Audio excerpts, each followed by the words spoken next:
morning, everyone. So, welcome back to my channel.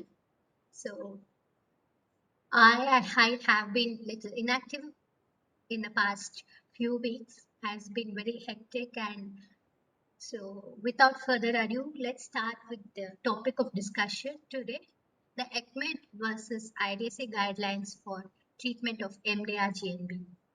So, for those of you who don't know me, so I'm DrAkshatha, currently pursuing my DM Infectious Diseases at AMC Jodhpur. So recently, ECMID released the guidelines for treatment of MDR-GNB, and as we all know, IDSA has already released two guidance documents, AMR 1.0 and AMR 2.0. So I have discussed those IDSA guidelines recently in my YouTube channel. So if you have not seen that, I will add the link above. So let's get started.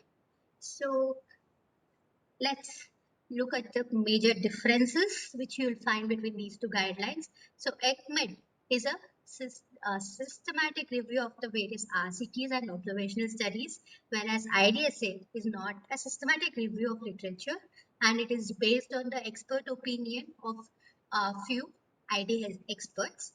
And ECMID has used grading, the grade recommendation to give the recommendations, like so they will be giving whether it's a conditional recommendation or whether it is based on the grade criteria, whereas IDSA is not in the format of grade process.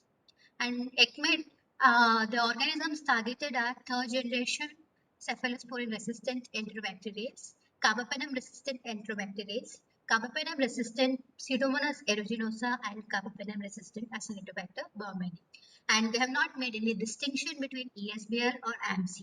IDSA, as we all know, in its documents, the guidance documents AMR 1.2 and 2.2, they have the 1.2 covered the ESBL, the CRE, DTR, difficult to treat Pseudomonas aeruginosa, crab, Pseudomonas aeruginosa, whereas AMR 2.0 covered your AmpC, crab, and your Stenotrophomonas. And in ECMID, the recommendations are done only when and where the evidence is available, whereas IDSA has made recommendation even where the evidence are lacking based on the expert opinion.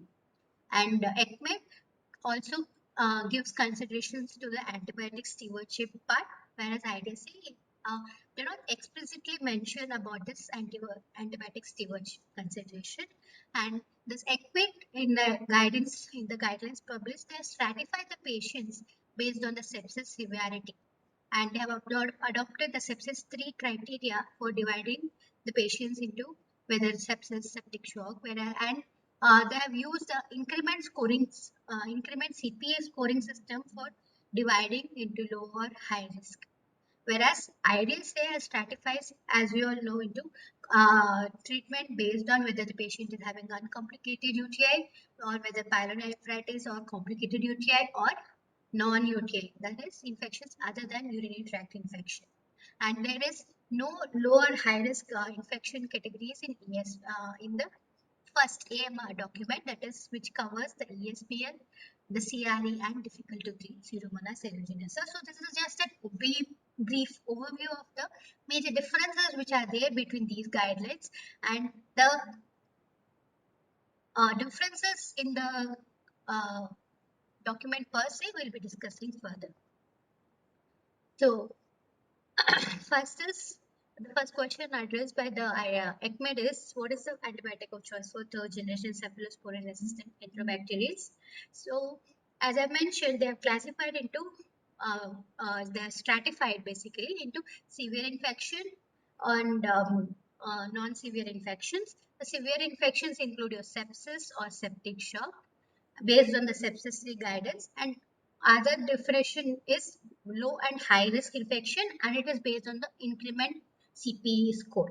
So the low risk infections include even BSI, which are originating from the urinary tract, the biliary infection, and high risk includes your other infection.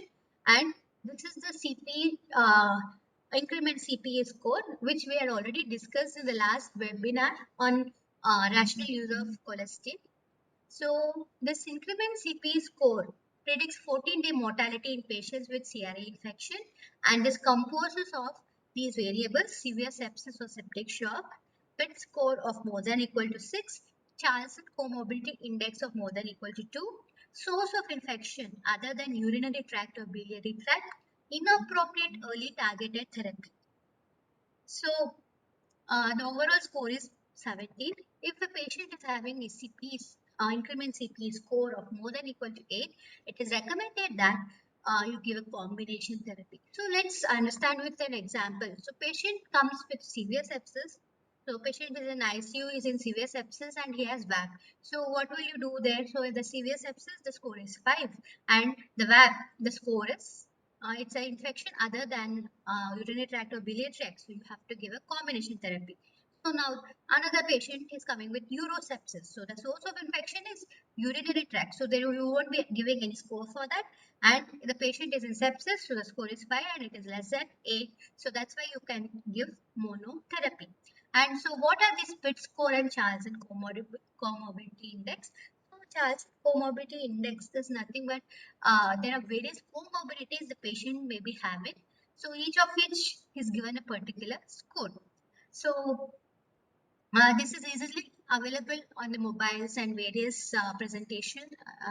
Mobiles and various apps are there. So you just have to take whichever comorbidity the patient is presenting with, and based on that, the Charlson comorbidity index is calculated.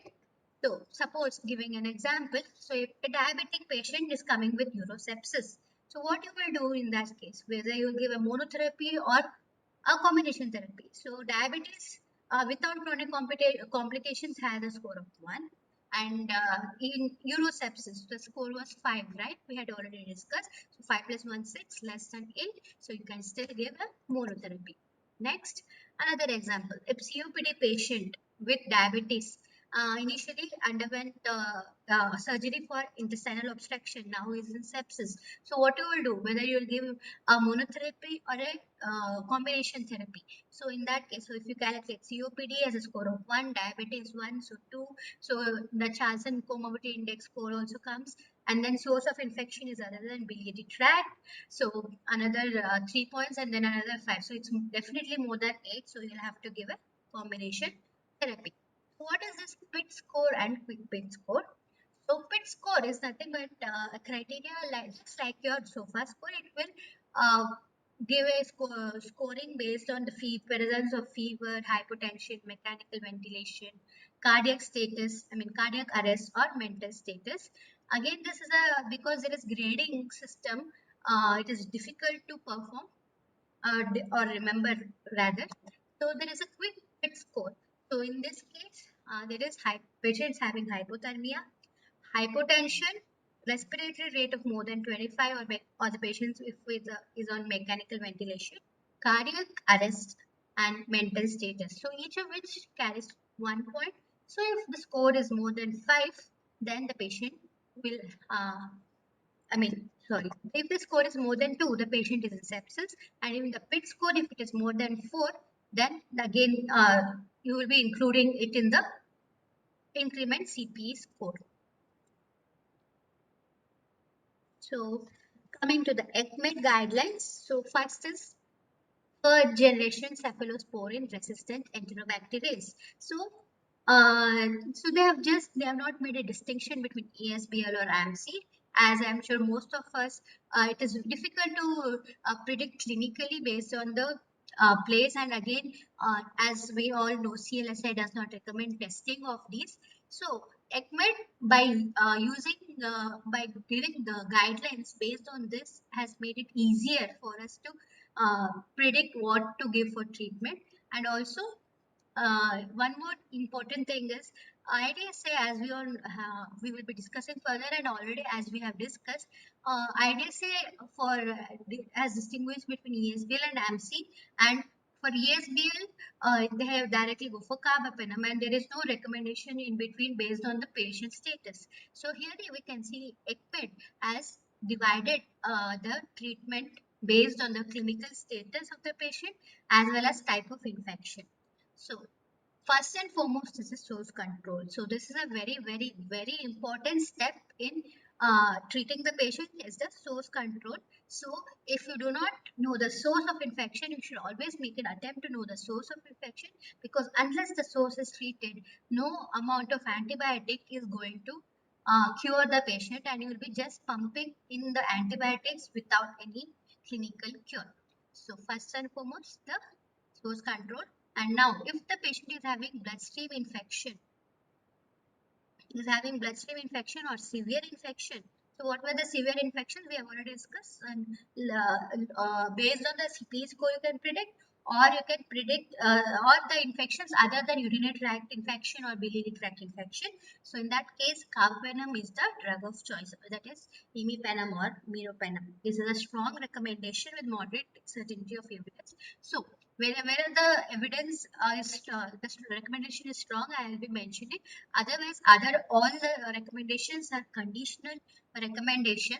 Again, due to the lack of, due to the paucity of the evidence. Next, so BSI with or severe infection, you'll be giving the carbapenem.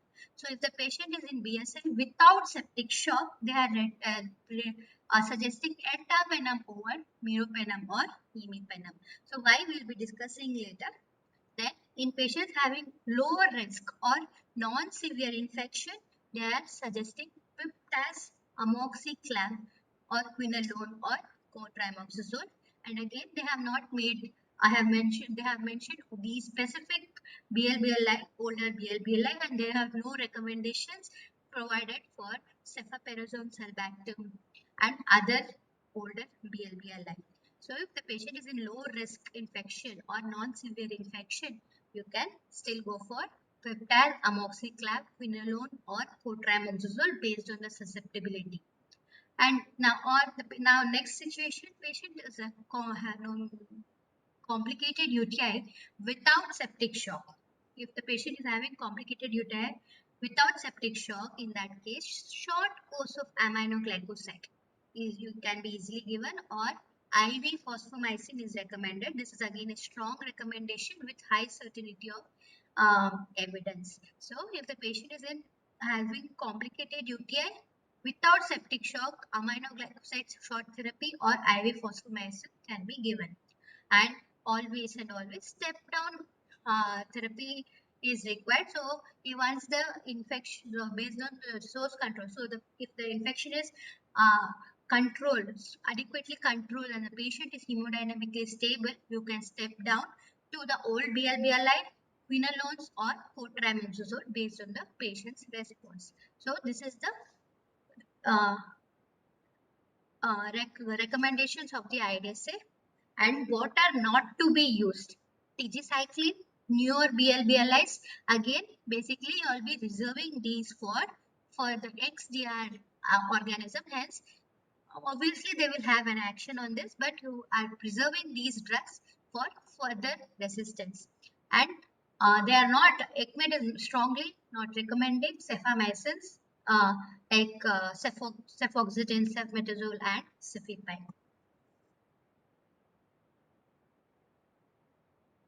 So why this is the evidence? So in bloodstream infection, BLBLI versus carbapenem has been a very debated topic.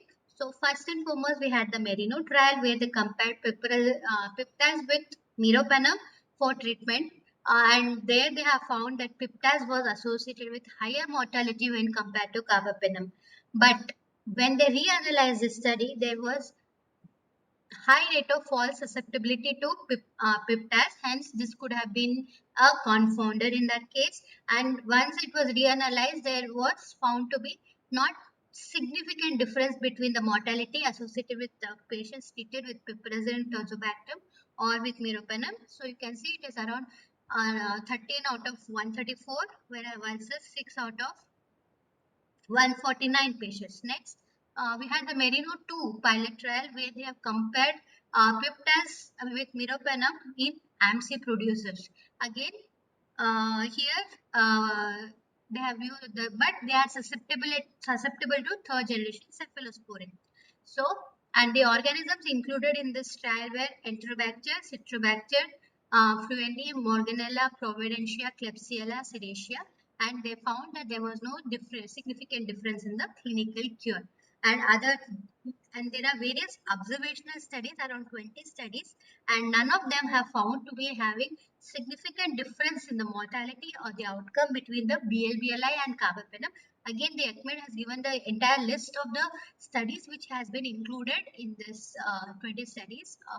But the major limitations of these are the small sample size. Hence, it is very difficult to adjust based on the indication. Adjust based on the indication, the severity, or the different bacteria. And also the limitation of different susceptibility testing methods which have been used for using, and also different definitions of resistance, third generation cephalosporin resistant enterobacterial. So all these are the confounders, hence they have not given it as a strong recommendation, but it's a conditional recommendation. So next one is the issue of whether to give carbapenem versus non-carbapenem, like other than BLBLI. So, carbapenem sparing regimens including BLBLI, quinolones, and aminoglycosides were included in this part for analysis, and they found that there was no significant difference between the groups with respect to mortality as well as clinical failure. And as I mentioned, patients having BSI without septic shock, ertapenem is preferred over. So again, this was based on this conditional recommendation was based on this fact that there were 4 observational studies and 1 small RCT which found lower mortality with ertapenem. And also there were other studies which did not find any significant difference between the ertapenem and other carbapenem, but there was risk of bias in that. Next, why they are not recommending cefamycin or cefepime? As you know, cefamycin may be active against ESBL, but there are 5 retrospective observational studies which found that they was associated with higher mortality compared to carbapenem, around the odds ratio of 5.7. Hence, cefamycins are not recommended. And cefepime, though it may be active against the AmpC producers, there is higher mortality reported with cefepime for ESBL infection and no difference in outcomes in studies specifically addressing AmpC producers. So in ESBL, cefipimes are contraindicated, not indicated. This is the same stand even with the IDSA, whereas in case of ECMID is not suggesting cefepime even, for AmpC producer, they are not differentiating basically the ESBL and AmpC producers. Next, complicated UTI with or without bacteremia. So the ZUS trial where they have shown that IV phosphomycin when compared to piptas, uh, uh, there was no significant clinical or microbiological cure. Another study, forest study, IV phosphomycin was compared with meropenem. Again, these are complicated UTI I am talking about. So you can still give IV phosphomycin in case of patients having complicated UTI. So, just recapitulating the IDSA is treatment of this third generation cephalosporin resistant organisms. So IDSA we all know it has divided into ESBL and as well as AmpC producer. So the recommendation for uncomplicated cystitis, as you all know, the preferred drug is nitrofurantoin or cotrimoxazole. And alternatively, you can still use amoxiclav, a single dose of aminoglycoside or oral phosphomycin can be used. And always again remember, phosphomycin IDSA is recommended only for E. coli and not other Enterobacteriaceae like your Klebsiella because of the expression of phos-AG. And though fluoroquinolones or carbapenems will have activity against this ESBL, it is recommended by the IDSA that you have to reserve it for later use. Next, pyelonephritis and complicated UTI. The drug of choice, again they are mentioned here in case of pyelonephritis or complicated UTI is the carbapenems or Cipro or Levo and or cotrimoxazole. Here, remember that nitrofurantoin or oral phosphomycin Mycin is not recommended because they do not achieve adequate concentration in the renal parenchyma and hence it should be avoided. And also doxycycline, they do not attain adequate concentration in the urine, hence it is not recommended. And for the infections outside the urinary tract, the carbapenem is preferred. So basically, as we can see, IDSA is not classified based on the severity of infection, but the site of the infection. So you'll be starting the patients on a carbapenem, and you can step down to oral step down can be done to oral fluoroquinolones or cotrimoxazole once the source is adequately dealt with and the patient is hemodynamically stable. And oral step down to nitrofurantoin, fosfomycin, doxycycline, and amoxicillin should be avoided because they do not attain adequate concentration. And as we all know already, we have discussed PIP test should be avoided in ESBL. And the condition is if the patient has been already started on PIP test and the patient is showing response, you can continue. But IDSA does not recommend starting of PIP test in patients detected or the patient suspected to have ESBL. And what is the stand on cefepime? Again, as same as PIP test, cefepime should be avoided. But once started and there is a response, you can continue. Next, AmpC. So, this was IDSA published in the IDSA 2.0 for AmpC. So, there are certain strong inducers of AmpC.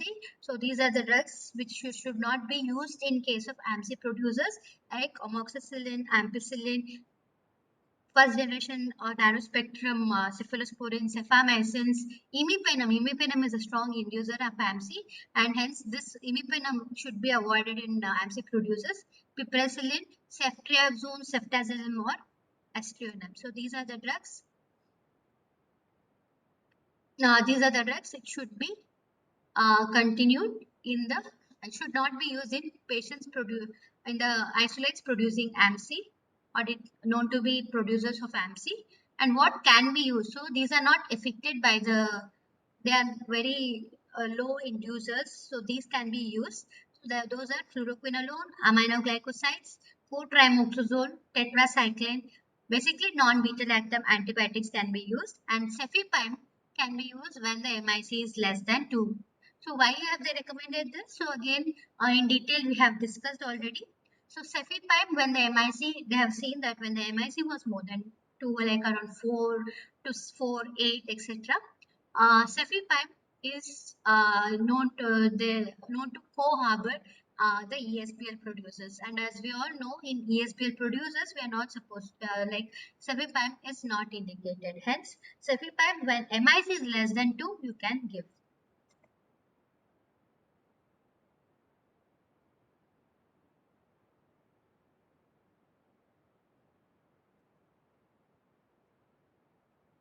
So now the dilemma is what should I follow?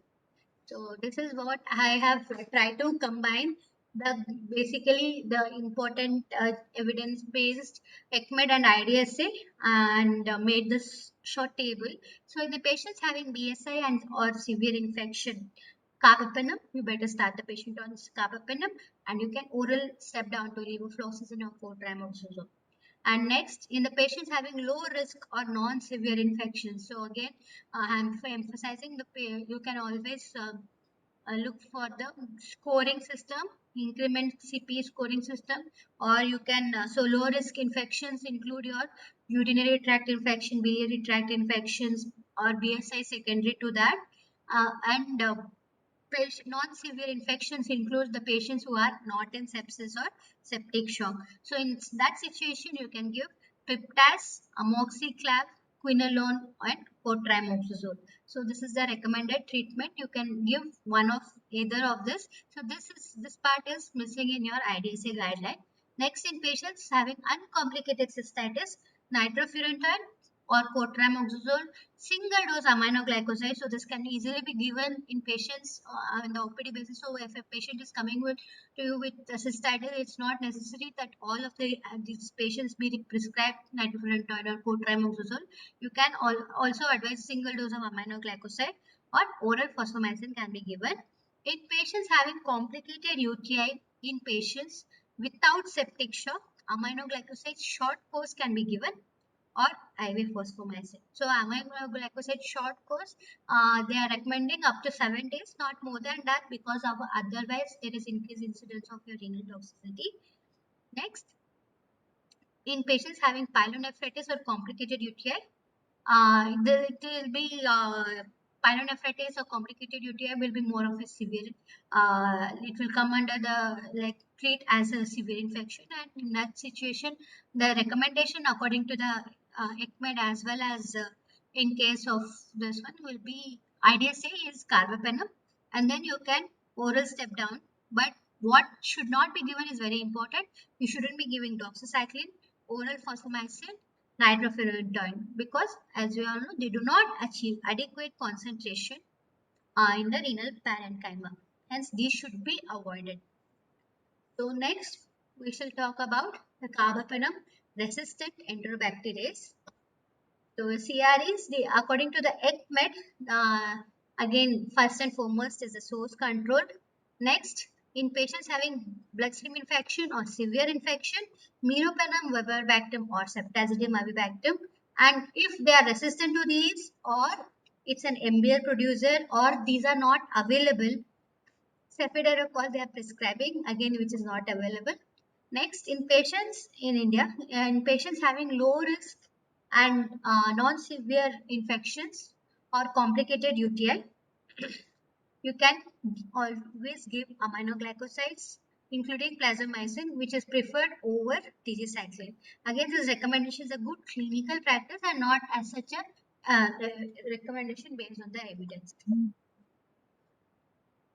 So, what should not be given? So, tigecycline, as we all know, should not be given in any bloodstream infection. Why? We all know that it is a very, it has a very good, great tissue distribution. So, as soon as you give it, will be distributed in your tissues, and the serum concentrations achieved will be very minimal or nil. And whereas you can't give so tigecycline do not achieve adequate concentration in urine as well, so that is why it is not recommended. And in case of HAP or VAP, the FDA has issued a black box warning against the mortality. Hence, again, those were the studies where they had used lower dose, I mean normal dose of tigecycline. So in case you have to use, you can use high dose of tigecycline in HAP or VAP. And there is no, the ECMID is not, they have made no recommendations for imipenem, relibactam, fosfomycin monotherapy because of lack of evidence. So basically ECMID is totally evidence based and they are not making any recommendations where there is no evidence. So next, a few of the drugs, obviously, which you may be missing is one thing is your polymyxin. So the stand on polymyxin on with ECMID as well as IDSA is the same. So it should be used as a last resort or when there is no other drug available, because as we all know, CLSA also has removed the sensitive breakpoint because it is not achieving great concentration. But and also there are few there is acid which have shown that there is higher mortality with polymyxin when compared to ceftazidime avibactam. Next, Astronam. Astronam, as we all know, it has a very unique activity against MBL producing CRE. Astronam avibactam is in phase 3 of the phase 4 of the trial actually. So, because it is not yet approved, it is not considered in this current guidelines. And tigecycline, what the recommendation as we have seen, aminoglycoside is recommended over tigecycline, one because of concentration as I mentioned, and also low certainty of evidence. That's why it's not recommended. It's aminoglycoside should be preferred over tigecycline. And next, monotherapy of phosphomycin they have not included in the recommendation because there was no associated, there was no significant higher survival compared to non-phosphomycin groups by the study conducted in China. Next, IDSA for CRE, this we have already discussed. Tigecycline, eravacycline not to be given in BSI. and they have limited serum and urine concentration as well. And polymyxin and colistin should be avoided in the treatment of infections caused by CRE. So, uncomplicated cystitis, you will have to look for sensitivity to other drugs like whether your fluoroquinolones, butyromoxazole, nitrofurantoin. So if that's an or aminoglycoside, single dose of aminoglycoside can be used. So you have to look for the sensitivity. If these drugs are also resistant, then you will can give the newer BLBLI like ceftazidime-avibactam or meropenem-avibactam based on the availability and IV fosfomycin. Sorry, oral fosfomycin can be given in case of E. coli infection. Next, pyelonephritis and complicated UTI. In this situation, newer BLBL like ceftazidime-avibactam or meropenem-avibactam is the preferred one. And here again, pyelonephritis, oral fosfomycin does not attain adequate concentration and hence it should not be given. Other infections, this IDSA has given a very good classification based on the type of CRE. In non-MBL producer, as we all know, we can give ceftazidime-avibactam, meropenem-avibactam, imipenem, cilastatin, relebactam, or cefiderocol. Next, in MBL producer, especially in countries like Asia, where the prevalence of this MBL producer CRE is higher, NDM producers are higher. In that case, you can give ceftazidime-avibactam plus aztreonam. Again, I would like to mention here fact that ceftazidime-avibactam and aztreonam should be given in a single concurrently, that is in a single infusion pump together. So that is a very important basically to salvage your combination, aztreonam is required, and hence if you are giving at different times, so the action of the combination won't be there. Next, cefiderocol monotherapy also can be given, and oxa 48 like producing. So in that case, only ceftazidime-avibactam, because as we all know, in oxa 48, your meropenem-avibactam or relebactam will not have any action. Then in case of intra-abdominal infection, high dose tigecycline can be used or irabacycline because they have good tissue distribution and hence you can use. So what exactly to follow in this? I think IDSA is better classification, and ECMID uh, in the for the third generation cephalosporin resistant organisms, the idea the ECMID guidelines was easily, you can see it was based on the various types of infections, different sources of infection and the types of the severity of the infection. But the CRE guidelines, because of the paucity of the evidence, they couldn't classify it based on the source of infection, and hence the recommendations are limited.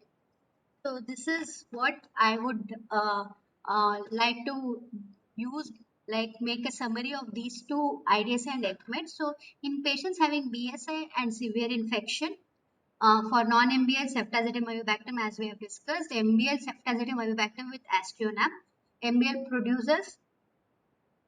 Okay, and in OXA 48, like producing ceftazidime and avibactam should be given. And again, remember, no tigecycline in bloodstream infection. In intra-abdominal infection, high dose tigecycline or irabacycline can be given. Uncomplicated cystitis, ciprofloxacin, you will have to look for sensitivity of this. If they are sensitive, cipro, levo, butyromoxazole, nitrofurantoin, even single dose of aminoglycoside can be given. And in case of pyelonephritis and complicated UTI, ceftazidime-avibactam, again based on the organism produced, if it's an MBL, you have to add the aztreonam. So this is what I could make the concise version of the both the guidelines together. And both of these recommend polymyxin as a last resort and to limit its use. So what is the role of combination? So let's look at it. So the ECMID, if you're using newer BLBLI like your ceftazidime-avibactam or meropenem-avibactam, at the cefiderocol, they recommend no combinations to be given. In case of MBL, again, ECMID also recommends aztreonam with ceftazidime-avibactam. If the newer BLBLI are not available, then what? There is no other go but use the treatment with one or more drug which is active in vitro, whether if it is sensitive for polymyxin or aminoglycosides or tigecycline or phosphomycin. And they strictly recommend to avoid carbapenem based combination if the meropenem MIC is more than 8.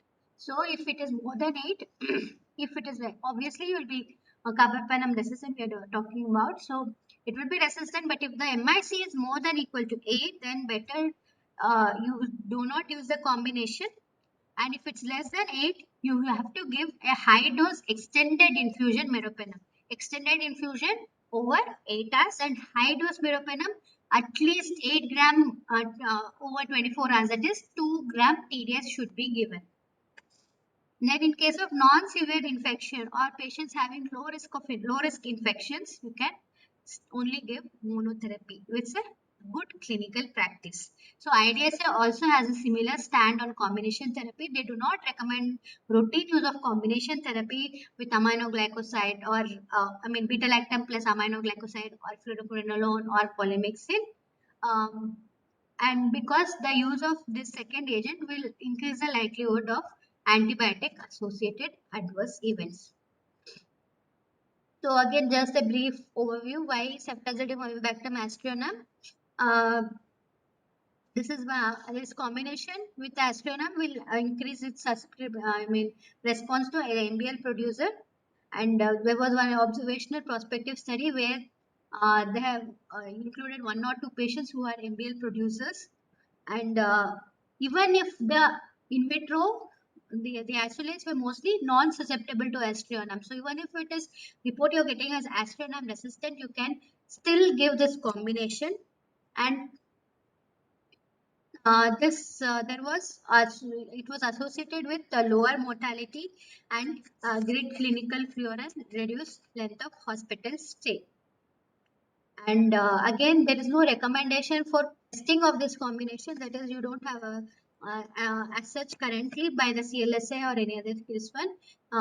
That is, you can't look for the synergy based on the plate or by keeping the disc together. So next, let's talk about the recommendations of ESCMID for carbapenem resistant Pseudomonas aeruginosa.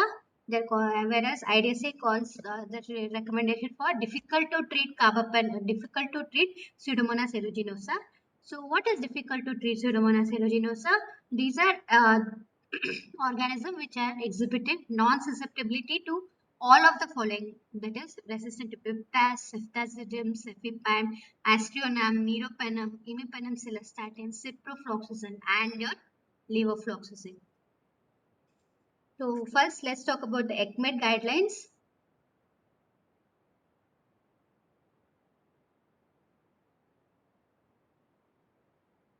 So in case of severe infection, they recommend ceftolozane, tazobactam, and this is found to be superior to aminoglycoside or polymyxin. But there is insufficient evidence currently which is available for other newer BLBLI like your imipenem, relibactam, and your ceftazidime avibactam. Hence, they are not making any recommendations for this, as well as cefiderocol. In non-severe or low-risk infection, again, there are no specific drug or anything the antibiotic has specified. It should be based on the source of infection and the in vitro susceptibility, and you can still only give a monotherapy in this situation. And where you will give combination therapy. So there is no evidence, no recommendations for combination therapy if you are using your BLBLI. And in case of severe infection, they are telling we have to use at least 2 drugs which are sensitive in vitro, either polymyxin or aminoglycoside or phosphomycin combination. And again, they are not suggesting any specific combination over another. And in case of non-severe infection or low-risk infection, one can still give a monotherapy.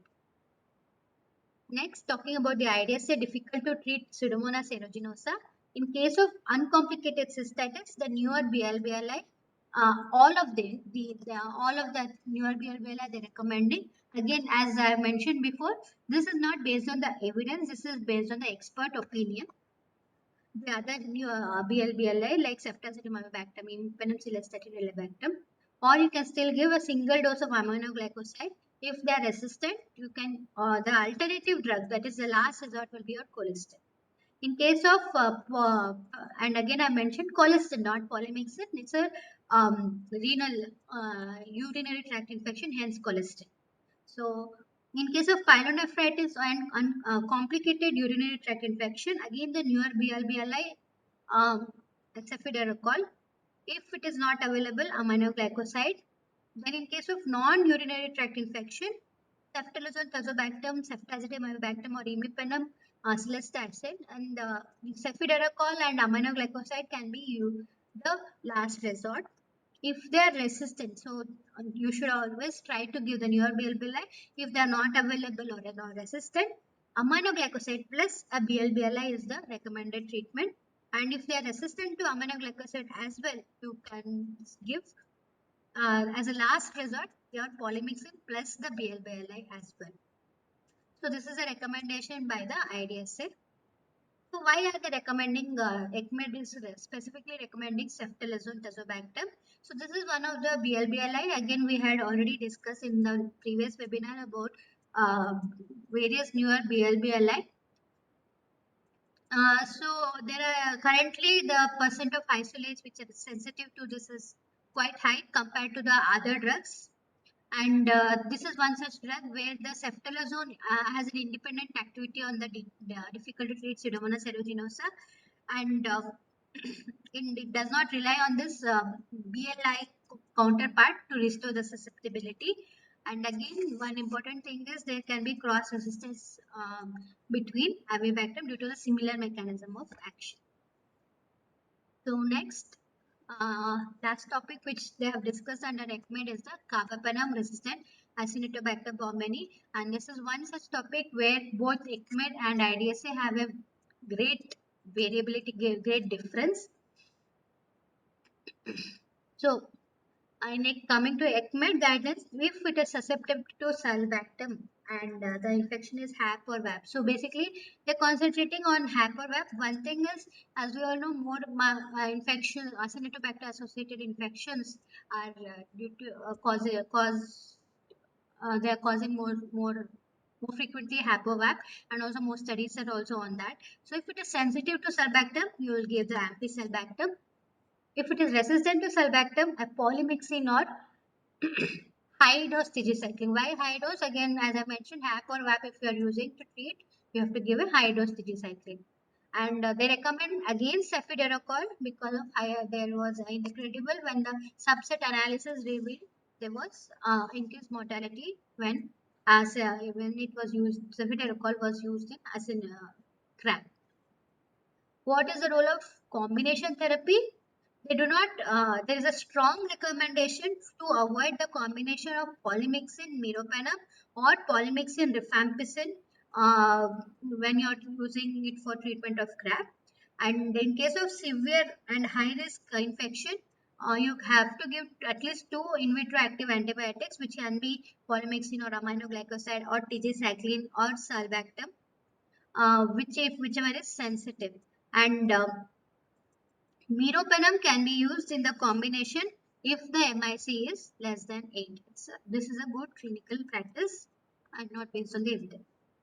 And they have not given any recommendations for the nebulized antibiotics because they have already addressed in the previous ECMID position statement.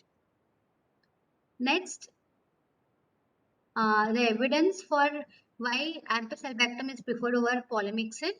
So when there is an RCT which included 28 isolated patients which did not find any difference between AmpC-sulbactam and colistin in mortality, clinical and microbiological cure, but there was a higher incidence of AKI in patients treated with colistin.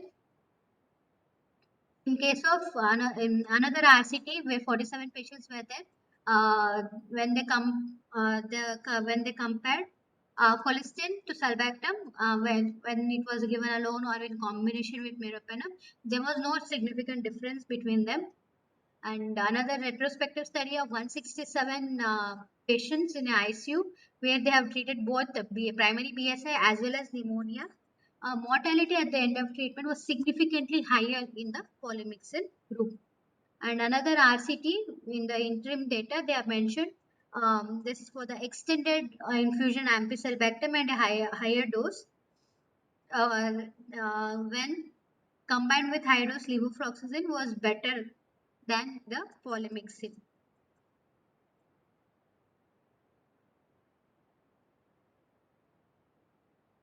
And why not colistin carbapenem combination? So there is IDA RCT where they have compared. There was no significant difference between colistin monotherapy versus colistin and meropenem with respect to the outcome or the clinical failure. And another overcome trial, which is a double-blind RCT, where they compared the colistin monotherapy with colistin meropenem.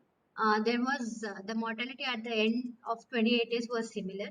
And why they do not recommend colistin rifampicin combination? Because there is the three RCTs, where one of the RCTs they showed that there is no advantage of adding rifampicin to colistin over colistin monotherapy with respect to 30-day mortality. And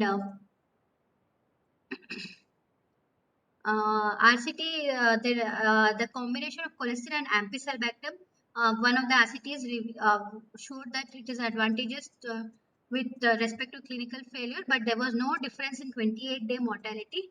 And another systematic review showed that colistin monotherapy was associated with higher mortality. And again, what is the important fact here is most of the studies have used colistin. As we have discussed in the rational use of polymyxins, most of the places it is like in case of BSI we should use the polymyxin. And as we all know, in HAP and in the lungs, the polymyxin penetration itself is an issue.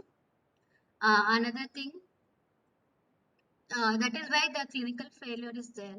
And one more important thing is most of these studies have suboptimal dosing of the colistin. So next, this is the statement of the IDSA AMR 2.0. So for crab infection, so in this they have mentioned for mild infection, a single active drug, that is ampicillin, is the preferred agent.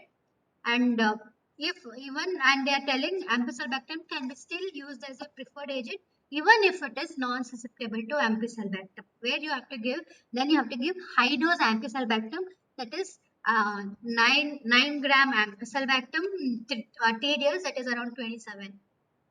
And alternatively, you can use polymyxin or minocycline monotherapy can be used for mild infection. And in IDSA, this is the part of AMR 2.0. In the AMR 1.0, they have not mentioned the difference.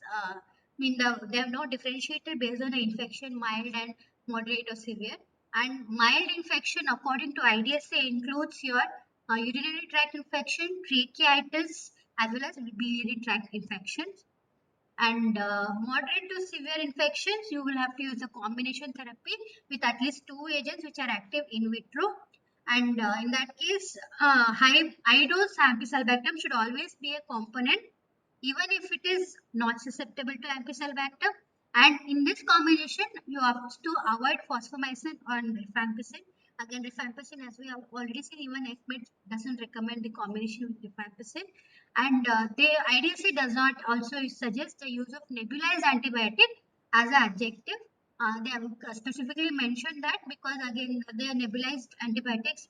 One issue is the attaining the concentration in the lung, and second issue is the occurrence of complications like bronchoconstriction because of the this one. And third issue is the non-availability of proper nebulizer for the antibiotic. Next, combination of polymyxin and meropenem without a third agent is not suggested for treatment of crab infection. So in that you have to give in vitro studies have shown triple combination therapy is better. The triple combination can be miro, ampicillin, and minocycline, or miro, ampicillin, and polymyxin. So because this is one of these triple combination can be used. So ECMID explicitly says at least they have mentioned at least two drugs, and here as we have seen in ECMID they do not recommend meropenem with polymyxin B. It's a strong recommendation, but here in IDSA we are saying the recommendation is miro and AmpC will be common, whereas minocycline and polymyxin are different. Next, cefiderocol, where ECMID has said they have not given, they have not recommended cefiderocol. Cefiderocol IDSA says if there is refractory to other antibiotics, you can still use cefiderocol, but in combination therapy only.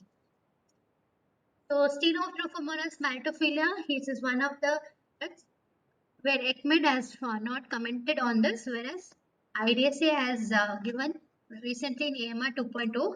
We have already discussed, just a brief overview again.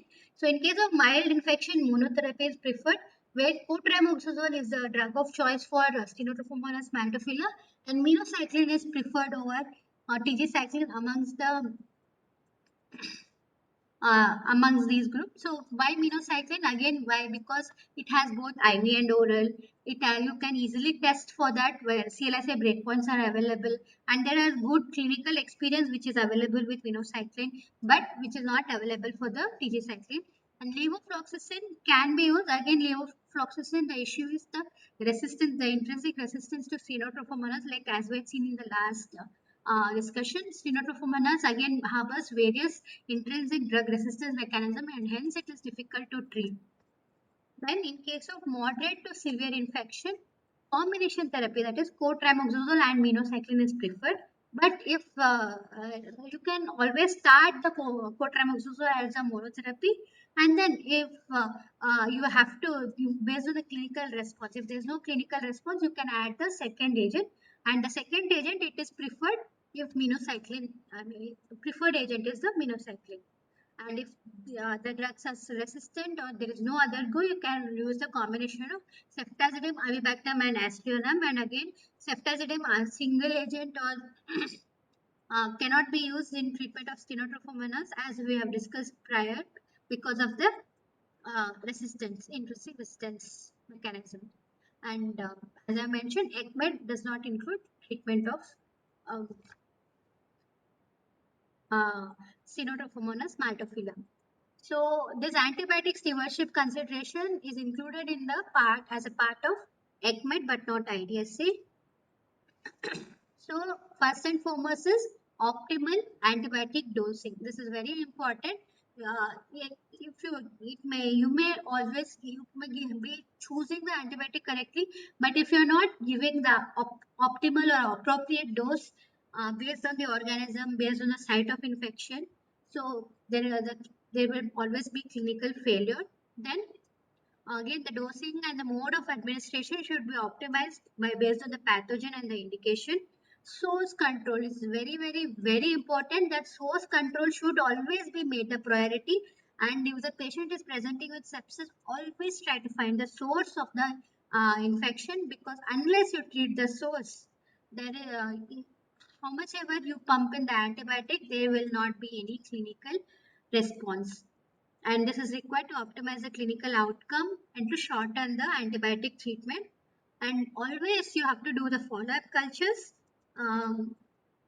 to look for the clinical the treatment failure, whether I am to look for the emergence of drug resistance, etc. And is recommended every 24-48 hours, especially when you are treating,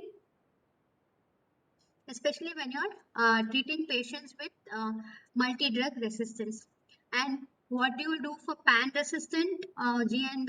So you can still select the drug. How to select the drug? You should be using a combination, and you will use the combination of the drugs which are least resistant. Like suppose there is a meropenem, the resistance is a 4, and another drug has a resistance of 64, then you will choose meropenem over others. So least resistant drug combination you'll be making, and you can use that for treating pan resistant, carbapenem resistant gram negative GNB. Next. Sure, this was in the ECMID, whereas IDSA, the counterpart, they do not mention antibiotic stewardship consideration, but they have given recommendation for the starting of empiric therapy.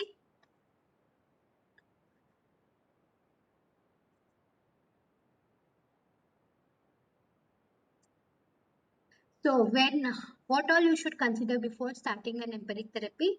The previous organism and associated AST data in the last 6 months, and if any antibiotic exposure has occurred in the past 30 days. So if a patient is coming to you with recurrent UTI and he has had multiple hospital admissions before. So currently, so obviously you should be suspecting more resistant organism, like it could be an ESBL. So you can't start the patient on ceftriaxone. So it's better that you start if the patient is having sepsis, carbapenem rather than BLBLI. So based on that, you have to consider your empiric therapy, also based on the severity of illness and the likely source of infection. So based on this, you will be choosing the empiric therapy, and what all to cover, whether you have to cover your more predominantly you have to cover your gram negatives or your gram positives. So it's very important that you take into consideration all this, and oral step down on de-escalation is very, very, very important. Again, it is one of the important component. They might have not explicitly said an antibiotic stewardship component, but they have mentioned this. So you can always step down orally if there is susceptibility to an oral agent, patient is afebrile and hemodynamically stable, and appropriate source control is achieved, and there is no issues with the intestinal obstruction. Intestinal absorption. So this was it. So I hope, I try to make it as brief as possible, and do let me know if you want in detail discussion of the ECMID. So I've covered most of it, but the guidelines are basically so much. The rest of the document is based on the various studies, and how the recommendations and why the recommendations have made. If you people require that, I can make is one of that. So please do leave your feedback in the comment section, and don't forget to like, share, and subscribe. So this will encourage me to make more such videos. Thank you.